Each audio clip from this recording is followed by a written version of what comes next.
मुलाच्या डब्यासाठी छान असे मिश्र डाळींचे पौष्टिक आप्पे तयार करत होते. म्हटलं चला तुमच्यासोबत सुद्धा ह्याची रेसिपी शेअर करूया. तर इथे मी ह्या सगळ्या मिक्स डाळी घेतलेल्या आहेत, ज्या मी आता रात्रभर भिजवणार आहे, कारण उद्या सकाळीच आपल्याला याचे आप्पे करायचे आहेत. तर अशा डाळी मिक्स करून मी ह्या एका डब्यामध्ये भरून ठेवलेल्या आहेत, जेणेकरून मला जेव्हा पण आप्पे बनवायचे असतात तेव्हा लगेच या डाळी मी भिजत घालते. तुम्ही जर दिवसा बनवणार असाल तर अगदी 2 ते 3 ताससुद्धा तुम्ही हे भिजवलं तरी छान असे याचे आप्पे तयार होतात. मात्र उद्या सकाळीच बनवायचे आहेत म्हणून आज मी हे ओव्हरनाईटच भिजत घालते.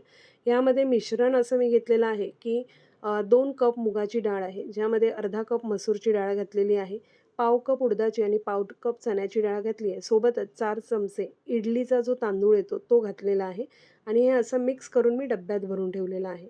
आता ह्याला अजून जास्त पौष्टिक बनवण्यासाठी आज मी यामध्ये अजून थोडे अगदी मूठभर अशी ही जी सालीची मुगाची डाळ आहे ती घालते, जेणेकरून हे आणखीन पौष्टिक होतील. कधीतरी यामध्ये तुम्ही चणे भिजत घालू शकता किंवा अगदी अख्खे मूग जरी घातले तरी याचे छान आप्पे तयार होतात किंवा फक्त या डाळींपासून सुद्धा हे छान तयार होतात. तर आता हे अगदी स्वच्छ असं मी धुवून घेतलेलं आहे आणि आपण याच्यावरती झाकण ठेवून हे रात्रभर असंच भिजत ठेवूया आणि सकाळी आपण याला छानपैकी वाटून घेणार आहोत. तर हे पहा, इथे ही डाळ जी आहे ही आपली रात्रभर व्यवस्थित भिजलेली आहे. आता आपल्याला ही अगदी बारीक अशी वाटून घ्यायची आहे, पण त्यापूर्वी यामध्ये घालण्यासाठी मी एक स्टफिंग बनवणार आहे. तर ते स्टफिंग बनवून घेऊया, जेणेकरून आपलं स्टफिंग थंड होईल तोपर्यंत आपण ही डाळ वाटून घेऊ. तर इथे स्टफिंगसाठी मी घेतलेले आहेत 4 उकडलेले बटाटे. इथे आपण बटाट्या वड्यांची जी भाजी बनवतो ना, ती भाजी मी बनवणार आहे आणि ती ह्या अप्प्यांमध्ये स्टफ करणार आहे. फार टेस्टी असे लागतात आणि माझा मुलगा केचप किंवा चटणी फार जास्त नाही आवडीने खात.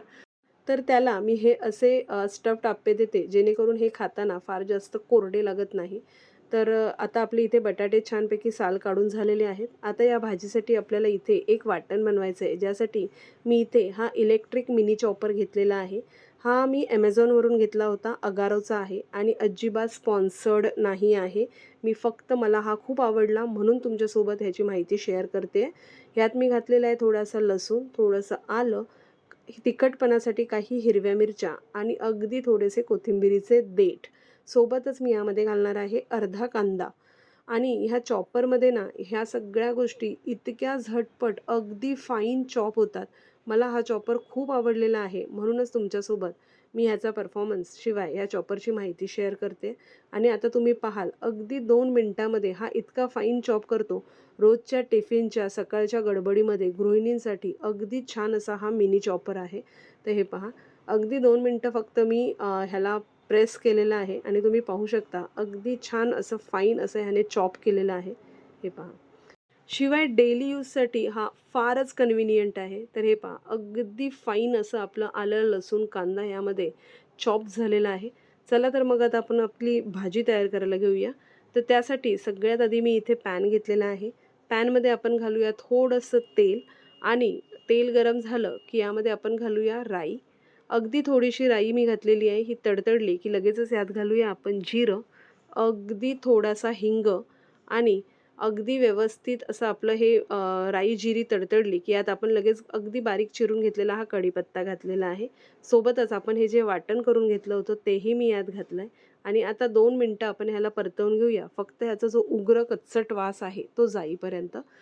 अगदी 2 मिनटं व्यवस्थित असं आपलं हे वाटण परतवून झालं की आपण यात घालूया थोडीशी हळद आणि अगदी थोडंसं धना पावडर. आपल्या भाजीला धना पावडरमुळे छान अशी टेस्ट येईल. तर थोडीशी धना पावडर मी घातलेली आहे आणि हे सुद्धा अगदी 2 सेकंड परतवल्यानंतर लगेचच आपण जे उकडवून घेतलेले बटाटे होते ते हातानेच कुस्करून मी यामध्ये घालते. तर ह्याला फार जास्त काही मॅश करायची गरज नाही आहे. हातानेच कुस्करून घालूया आणि नंतर चमच्याने परतताना आपण थोडंसं याला पुन्हा बारीक करून घेऊया. तर अशा पद्धतीने मी यामध्ये बटाटेसुद्धा घालून घेतले आहेत. सोबत चवीनुसार आपण मीठ घालूया आणि आता ही भाजी आपल्याला अगदी व्यवस्थित अशी परतवून घ्यायची आहे. या भाजीचं स्टफिंग आप्प्यांमध्ये फार टेस्टी लागतं. जर तुम्ही कधी रव्याचे आप्पे पण बनवत असाल तर त्यामध्ये सुद्धा हे स्टफिंग नक्की ट्राय करून पहा. कधी हे स्टफिंग घालू शकता किंवा कधीतरी तुम्ही यासोबतच थोडंसं पनीरही कुस्करून घातलं किंवा थोडंसं चीजही घातलं तरी छान असं स्टफिंग तयार होतं आणि मुलं अगदी आवडीने डब्बा फस्त करतात. तर इथे आपली ही भाजी जी आहे ती व्यवस्थित अशी परतवून झालेली आहे. आता मी यात घालते अगदी थोडासा लिंबू. तर छान अशी टेस्ट येण्यासाठी थोडासा लिंबू मी यामध्ये पिळला आहे, ऑप्शनल आहे. आता सोबतच यामध्ये मी घालते थोडीशी बारीक चिरलेली कोथिंबीर आणि अशा पद्धतीने आपली ही जी स्टफिंग आहे इथे तयार झालेलं आहे. आता हे आपण थंड करून घेऊया आणि हे थंड होतंय तोपर्यंत आपण ह्या ज्या डाळी भिजवल्या होत्या ह्या आपण छानपैकी मिक्सरमध्ये बारीक करून घेऊया. तर त्यासाठी हे जे डाळींमध्ये एक्स्ट्रा पाणी होतं ते मी काढून टाकलेलं आहे आणि अगदी थोड्याशा पाण्यामध्ये आपल्याला ह्या डाळी अगदी छान अशा बारीक वाटून घ्यायच्या आहेत. आणि कन्सिस्टन्सी तुम्ही म्हणाल तर आपलं इडलीचं बॅटर ज्या पद्धतीने असतं तितकं पातळसर आपल्याला हे करायचं आहे.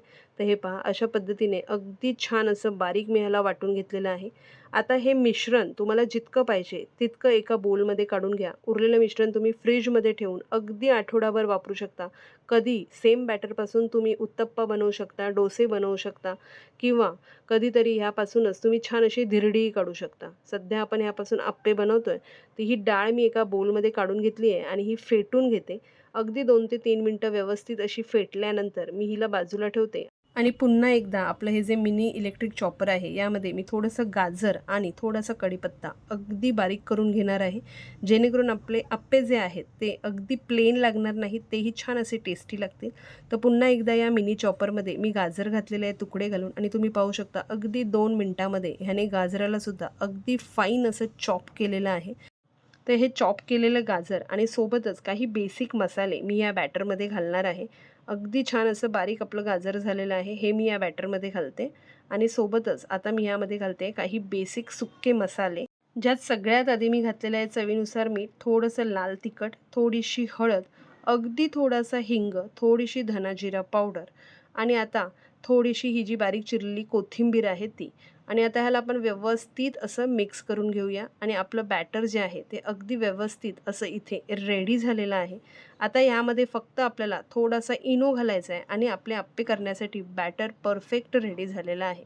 तर आता हे मी बाजूला ठेवते आणि अप्पे पॅन मी इथे गरम व्हायला ठेवते.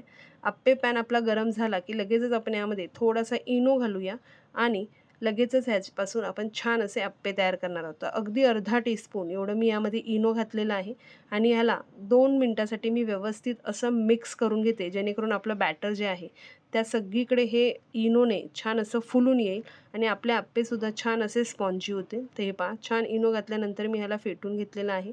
अप्पे पात्रसुद्धा आपलं जे आहे ते छान गरम झालं आहे. ह्याच्या कॅव्हिटीजमध्ये थोडंसं मी तेल घालते आहे, जेणेकरून आपले जे अप्पे आहेत ते अगदी कोरडे होणार नाहीत आणि चवीलाही चांगले लागतील. शिवाय अप्पे पात्राला चिटकणार नाहीत. तर व्यवस्थित सगळ्या बाजूंनी मी हे तेल फिरवून घेतलं आहे. आता या प्रत्येक कॅव्हिटीमध्ये मी थोडंसं हे जे बॅटर आपण बनवलं होतं ते बॅटर घालते आणि सगळ्या कॅव्हिटीजमध्ये व्यवस्थित असं बॅटर घालून झाल्याच्यानंतर ह्यामध्येच आपण जी बटाट्याची बनवलेली भाजी आहे त्याचेसुद्धा बारीक बॉल मी बनवलेत ते ह्यामध्ये स्टफ करून घेते अशा पद्धतीने. हे पहा व्यवस्थित असं तुम्हाला पाहिजे तेवढ्या प्रमाणामध्ये तुम्ही यात भाजी घालू शकता, पण हे खाताना फार टेस्टी लागते. तर अशा पद्धतीने मी ही भाजी स्टफ करून घेतली आहे आणि वरून पुन्हा एकदा अगदी थोडंसं बॅटर घालते आणि हे जी भाजी घातलेला पोर्शन आहे हा छानपैकी सील होऊन जाईल आणि आतमध्ये स्टफिंग आहे हे कळूनसुद्धा येणार नाही. तर आता ह्याची एक बाजू अगदी व्यवस्थित अशी लालसर फ्राय झालेली आहे. तर ह्याला आपण परतवून दुसरी बाजूसुद्धा अगदी व्यवस्थित अशी फ्राय करून घेऊया. तर हे पहा अगदी व्यवस्थित असे आपले हे एका साईडने भाजले गेलेत. दोन्हीही बाजूंनी अशाच पद्धतीने लालसर रंगावरती आपण हे फ्राय करून घेऊया आणि आता मी हे काढून घेते. काढून घेतल्यानंतर मी ह्यातला एक अप्पा तुम्हाला तोडूनसुद्धा दाखवणार आहे. तर आता इथे दुसरी बॅच बनवायला ठेवली आहे. तोपर्यंत हे पहा आपण बनवलेले अप्पे. त्यातला एक अप्पा मी तुम्हाला तोडून दाखवते आणि अगदी छान सॉफ्ट आणि गरमागरम असा आपला अप्पा तयार झालेला आहे.